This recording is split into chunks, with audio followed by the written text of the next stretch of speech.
Hey guys, as promised, I got in the LG C5 OLED TV to review right here in this video. And spoiler, it might just be the TV to beat in 2025. It's sleek, it's powerful, and it's filled with features that make movies, games, and shows look better than ever.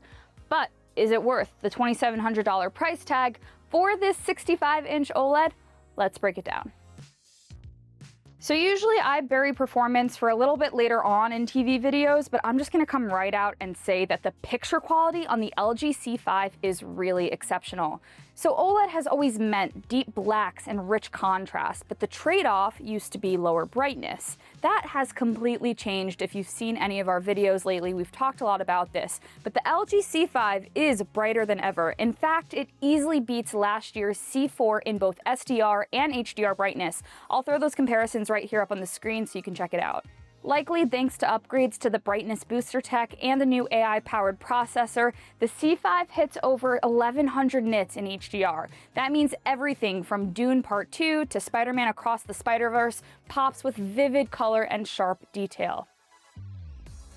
Another one of the standout upgrades this year is the anti-reflective screen. LG's new anti-glare coating on the C5 is drastically cutting down on reflections, making this the ideal TV for bright living rooms.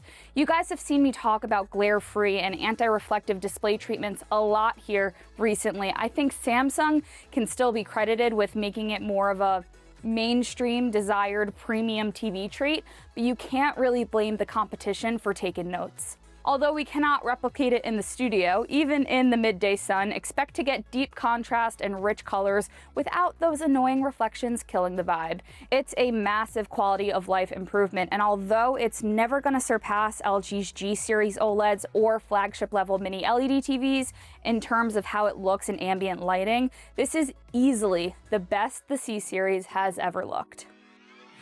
LG's Smart TV interface has come a long way, and WebOS 25 that you see here is the most polished version yet.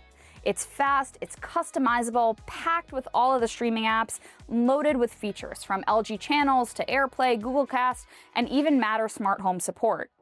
You also get a lot of new AI tools, especially in the personalization department, though some of them arguably feel more like fluff than game changers. You have AI Concierge that suggests new things to watch based on your viewing habits, although this is something that most TV operating systems have been doing for quite a while now. But you also have AI voice recognition that should pick up on who's watching and change your WebOS profile accordingly. And the assistant can now take more action for you, help you navigate your new OLED TV, help you with settings, and getting customer support if you need it.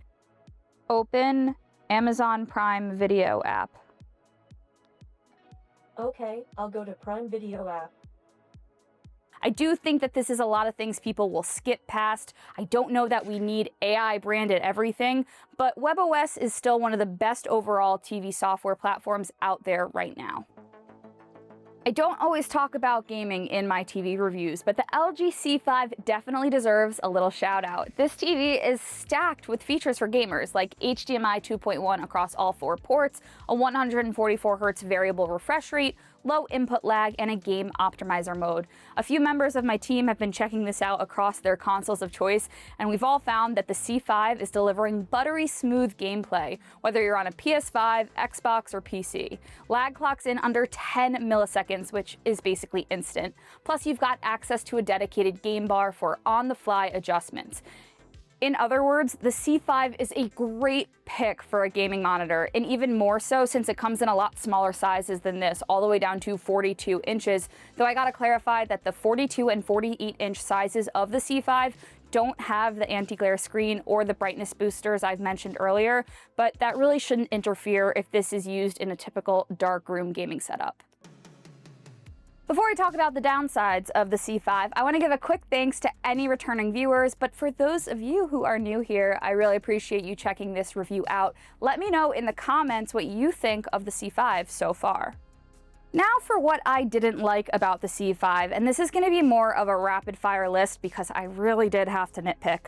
First up, the redesigned remote. It's smaller, it's flatter, and ditches some of the classic LG buttons that I've just grown very comfortable with, like the mute and inputs, in favor for these long press shortcuts that might work for some people, especially if you haven't had an LG TV before, but anyone who is familiar with the existing Magic Remote might find this a little confusing.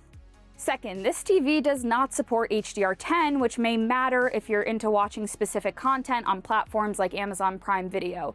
Also, there's no ATSC 3.0 tuner, meaning no over-the-air 4K broadcasting. And then there's the audio. The 2.2 channel speakers get the job done, but they're really nothing special. For a set this good, you'll definitely want to pair a proper soundbar with it to match. So where does that leave us? The LG C5 OLED is a stunner all around. Terrific brightness, incredible color, approachable software, practically glare-proof, and a dream for gamers, not to mention. Yeah, the audio's kind of mid and the remote might divide people, but the picture quality alone makes this one of the best TVs that you can buy this year. If you're shopping for premium performance without going full flagship, the C5 is your OLED sweet spot in 2025. Even if the C5 isn't objectively inexpensive, especially in today's economy, it gives you a lot of TV for your money, which makes it a winner by any measure in my book. Don't forget to like, subscribe, and check out all the latest deals on the LG C5 OLED in the description below. Thanks for watching. I'll catch you next time.